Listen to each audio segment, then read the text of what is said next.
Talk about some different types of negotiations. Oftentimes, I think because you're a former FBI negotiator, terrorist task force, this kind of thing, we tend to focus on the negative negotiations, right? Get the hostages away. And we'll talk about that stuff. Breakups, business deals that have gone wrong, people lying, cheating. What about negotiations that are benevolent? Let's say that two people want to come to a true win-win around, what they each see to be their best interests in, let's say, friendship. Two friends taking a trip together, right. Vacation. Who's going to pay for what? Who's going to pay up front? People going to pay each other back? Or a romantic relationship. Two people are considering, fusing finances to some extent or moving in together. What sorts of questions should people be asking themselves prior to those negotiations? In particular, is it very important that people know exactly what they want going into a negotiation?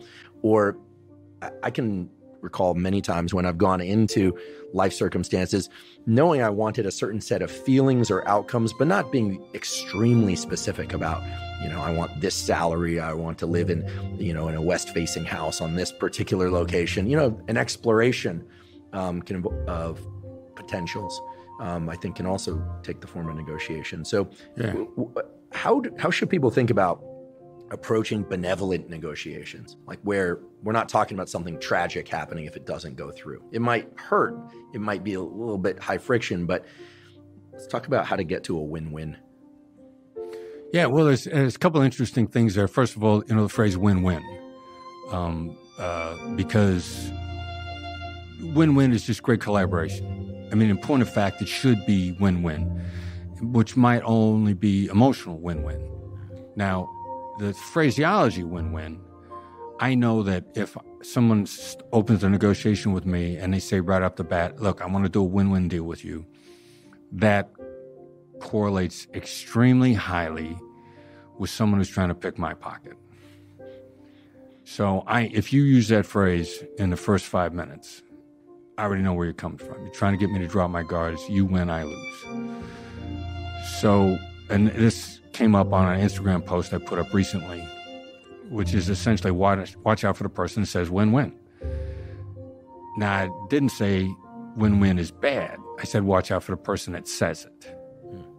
Also, you got to be cautious if you're like some of the win-win mindset, then people set themselves up to just get slaughtered by the person who's expressing a desire for win-win and looking to pick their pocket.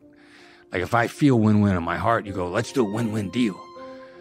If I don't watch it, I'm like, okay, what do you want? And then I find myself giving away the store. So there's a lot behind the win-win phraseology that you have to have a complete understanding of. In point of fact, both sides should feel good about the outcome. And isn't that the definition of win-win? Well, kind of, sort of. But it's how they feel about it more than really what they got. So in a benevolent negotiation among friends, where are we going to go to eat? Where are we going on vacation? What route are we going to take? People really just want to be heard out more than anything else, which operationally seems to be, I don't understand how it's going to make any difference. It makes all the difference in the world. And what's the best way for somebody to feel heard out? Well, I'm going to start out by describing to you, not telling you, but describing to you what my best guess is on your perspective. Because it's really calibrating me actually finding out what your position is. And the only way I can find out what your position actually is, I'm gonna increase you telling me if I start taking a guess at it first. Because you're immediately, right away, you're immediately going to tell me either I'm right or I'm wrong. You're going to correct me. Correction is a satisfying thing to do. And you're going to be much more candid with me if you're correcting me than if I'm asking you. So and you'll feel good about correcting me. So there's all these great emotional lubricants to me getting you to correct me. So I'm going to start out by saying, like, here's what I think you're thinking. Here's how I think you're approaching this. Here's what I think you're wanting out of this. Not what you should be, but what you probably are based on your perspective. And that's going to accelerate the conversation exponentially. Like, it's ridiculous how much faster things are going to go. And then it becomes both an information gathering and a rapport building process simultaneously instead of separately, which is what makes this approach faster, even though it seems more indirect. So if we're getting ready to, let's say you and I are going to take a car trip to San Francisco from here. And I'm going to say, all right, so my guess is you want to take the most direct route because you hate wasting time. And you're probably going to say to me, no, I want to go up the Pacific Coast Highway because this beautiful stretch of country. Like, I realize it's going to be a waste of time if we go up the Pacific Coast because we got to jump off it at some point, but I really want to see the scenery. I've taken a guess at what you want, and you're going to come back real quick and correct me. And then maybe I'm thinking time on the trip, but I've forgotten how beautiful it is to roll up the coast. And so when you throw that out, I'll be like, oh, yeah, it is a beautiful ride. And we might not get another shot. Like, who knows what's going to happen? So, yeah, no, now that we're having a conversation, I'd rather run up the Pacific Coast Highway before we go inland and make the trip. And that's how we get to, we collaborate for a better outcome, maybe a better idea than what I had in mind in the first place. I love that, because what you just described is hypothesis testing. Yes. It's the way scientists are trained. Many people don't know this, but they teach us in science not to ask questions, but to start with a question like, how does the brain develop or something? And then you say a hypothesis, and you test hypotheses, and then you figure out if they're right or wrong. And that takes you through a set of decision trees, and you eventually get at what you hope is some core truth.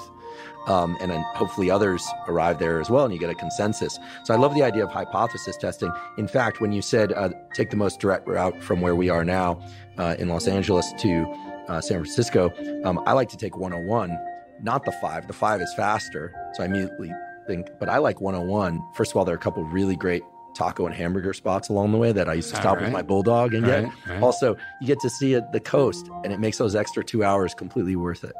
And so you're exactly right in that working through the decision tree doesn't necessarily mean presuming that the hypothesis is right. It sounds like you'd be equally okay with the hypothesis being wrong, because really what you're trying to do is just learn.